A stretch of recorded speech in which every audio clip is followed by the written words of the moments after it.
Well, hi again, everyone. Bill Sheridan with the Maryland Association of CPAs. You know, there's an old saying that content is king.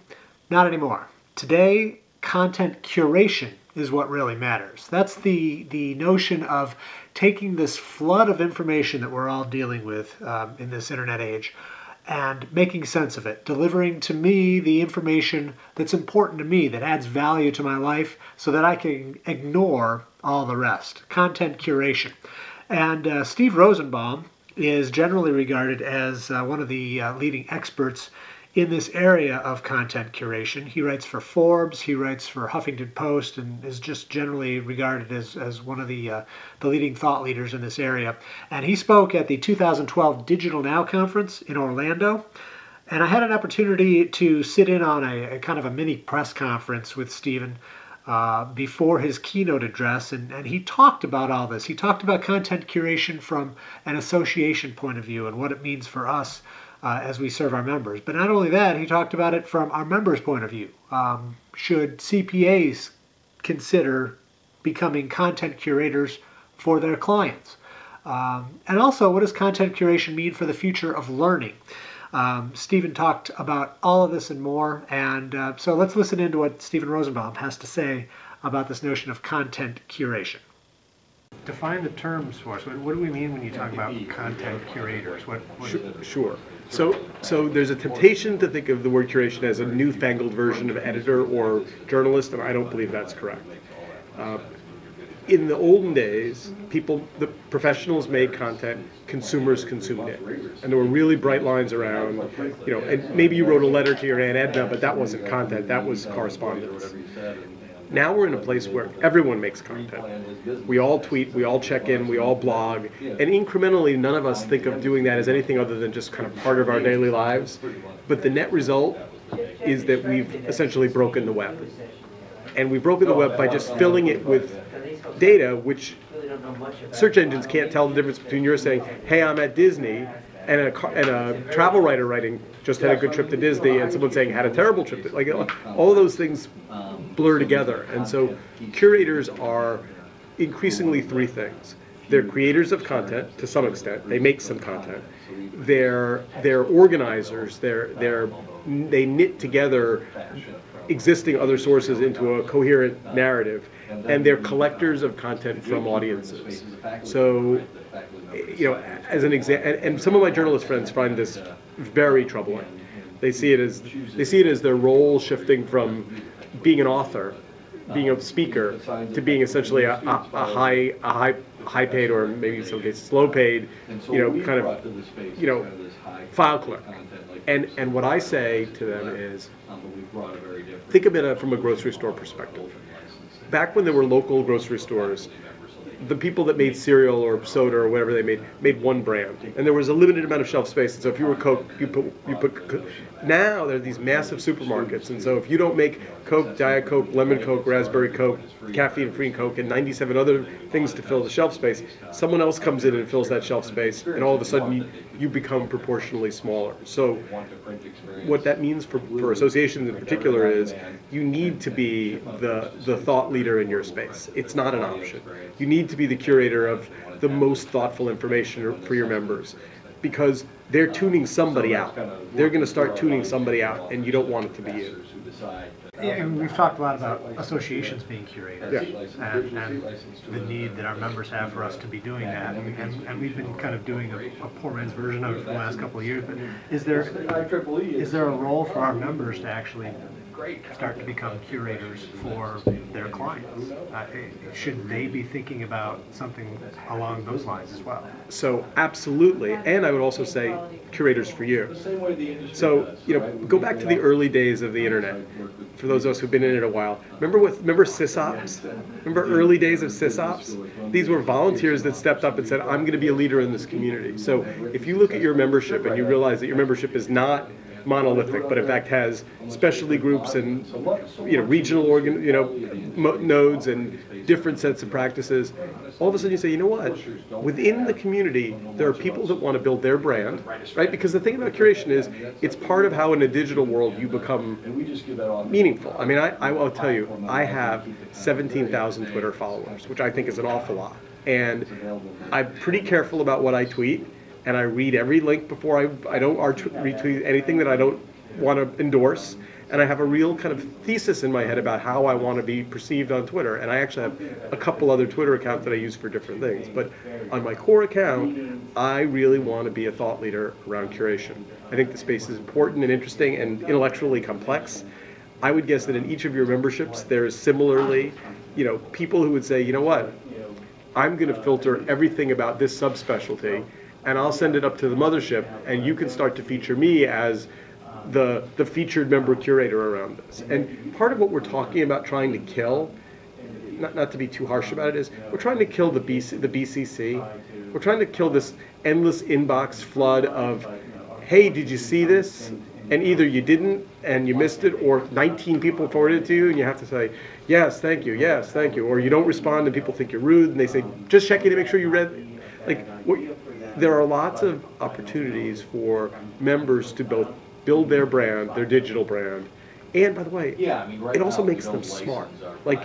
I have search set up for a whole series of words around curation, and I follow a whole bunch of other people who are smarter in curation, and it makes me smart. Like being in the middle of that conversation feels good. And one of the things that I think is important to be honest about is, I've been a kind of an alpha curator since I was in high school. If there's an empty room and someone needs to stand in the front, I would go stand in the front. Not all of our members feel that way. And so if you let the people that want to volunteer to be thought leaders do that job and help organize a community, there are many, many people who say, thank you so much. I did not want to have to wake up every morning feeling a day late and $1 short, and no matter how hard I tried to read everything, I was missing stuff. And so if I can trust either your association or one of your key members to follow my subspecialty, now I can go back and get some work done. Because, I'll just give you an example. So a year ago when the book came out, I used to ask a question. I won't do it tomorrow because I now know the answer, but because I've asked it so many times, I'd say, how many of you, well, I may, we'll see how many of you before your first cup of coffee read your email? And a year ago, it was about 30%. And 6 months later, it was about 60%. And now it is, no matter where I go, digital conference, 100% yes. First thing second question I would ask is, when you go to bed, after you put your kids to sleep and you walk the dog and you shut off the TV, last thing you do, check your email. And that's now 100%. And the extra credit question, which is the one that scares me, is how many of you in the last 3 months have at least once woken up in the middle of the night to check your email? And that number is so we're well at the outer edge of this being manageable. And that's why I think for associations, I hear about this conference going on for 12 years, and I'm like, the fact that the word digital was being used 12 years ago, I find fascinating. But to me, it's like we're at an inflection point where I'm going to look for someone to solve this problem, because I don't like waking up in the middle of the night to check my email. I really don't. And I don't think it's good for me. I don't think it's healthy.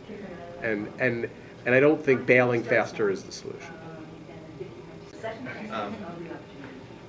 How might this extra attention being paid to curation, because eventually it'll just be part of how we operate. How is this extra attention being paid to curation possibly going to change how we learn? Yeah, it's a good question. It's a big one. So I think one of the things human beings are really bad at is having perspective on the relative speed or lack of speed of how the world's changing. I think that we're going to look back on these last 10 years and be absolutely, I don't know what it will be called. I don't know if it will be called some version of the Renaissance, but it will certainly have a name, and it will be, the world changed dramatically in 10 years. And so, Google arrived, and for a period of time when the people that were making data on the web were mostly authorized voices, people that could afford to have a webmaster and have tools and publish, before publishing went to free, Google was really good at organizing that. Now Google's struggling to keep up with both the real-time web and the unauthorized web, if you will, the amateur web. I think they'll figure it out in some interesting ways, but I think that one of the things, I was in Mountain View 2 weeks ago, there's no thing at Google called search anymore. That division is gone. It's just everywhere. It's called knowledge. They've stopped calling it search because they understand, and we do too, that following Twitter is a different experience than typing in, how many miles from the airport to the contemporary resort at Disney. I mean, certain kinds of questions get answered in an algorithmic way, and others don't. And so I think that we learn in very different ways, and I'll give you two really interesting examples. So Magnify powers the TEDx conference. So TEDx is fascinating. We may get into it tomorrow. TED is historically a very high quality, highly curated, centralized organization in which everyone who gets on the stage at TED has gone through a very careful vetting process and rehearsal and practice and all of these things. TEDx is a community organization in which you literally sign up and say, I know, one of my organizers went to TED, so they have some DNA of the organization, and they're going to run an event called TEDx, which is not curated at the home office, but is deployed across the world. They're now doing, on any given day, at least 3 TEDx's a day, 365 days a year, which means about 1,000 events a year. Guess how many people at TED manage the TEDx project? 4 people managing 1,000 volunteer organizations. So if you want to talk about how what TED did, which I think is fascinating, is they started with video, which turns out to be a different kind of educational tool than text. And they said, here's what a TED Talk looks like. So every organizer that comes to do a TEDx starts by going, oh, that's the bar. The bar is well lit, good sound, good AV, crisply run, very professional thought, so all these things, so if you're not hitting that bar, you can look at a video very quickly and go, oh, fluorescent lights and a flashlight are not what TED looks like. So it has to look and feel and be quality that looks like that. And Chris Anderson has given a couple of talks about this idea of video as an acceleration of knowledge, because if you show somebody something, they learn it in a different way than if you tell somebody something. And so I think you're seeing curation and video combined accelerating knowledge in a way that's very dramatic. And I'll give you one other very personal example. So my 14-year-old son came home last weekend and said, from school Friday, and said, Dad, I think my phone's broken. And I said, what do you mean? He said, look, it won't turn on. He tried to turn it on. It was an iPhone, and he shook it. He said, there's a little rattling sound. I said, did you drop it? He said, no, I didn't drop it. I said, okay, well, it's 2.5 years old. If we have to get a new one, we'll figure it out. Maybe we'll find one used. He said, can I try and fix it? I said, sure, you can try and fix it. So we went and got a screwdriver from the tool drawer and got our iPad and set our iPad up and typed in how to open an iPhone into YouTube, and 10 minutes later had a video playing and a screwdriver out and had the thing splayed out wide open on the dining room table. Now, I've never seen the inside of an iPhone. I didn't know what they looked like, and I didn't know you could open them. I mean, they're not user serviceable. And he then followed through the instructions and figured out how to take the motherboard out, and then he found a screw that had been loose in the inside of the cabinet, and he figured out where it went, and he put it all back together, and he closed his phone up, and his phone works. And I've been thinking about that for 2 weeks, because I'm like, how else could he have learned that? I mean, how could that? And the person who made the video is a Brit in London who runs an electronic shop, doesn't own a big company, just likes sharing. He fixes things, and he recorded the video that he made is credible but not glossy. And he took this knowledge, which he'd obviously, I assume he broke a couple of phones figuring out how to get inside it. But instead of everyone having to break their own phone once, one guy broke 3, I'm guessing. Maybe he broke none, but I think he probably broke a couple. And then he took that knowledge and he put it on the web, and now 14-year-old New York can fix his iPhone. How cool is that? Right? So if you want to talk about how and then the one that we won't get into just for time, but you have to add Khan Academy on top of that. But that's why I say, each one of these stories are like world-changing, education-changing, knowledge-changing stories. And from an association perspective, look at Khan Academy or look at TEDx and say, okay, how do we play in that space? How do we get members to organize events that get videotaped and get shared? And how do we make sure the good material bubbles up to the top?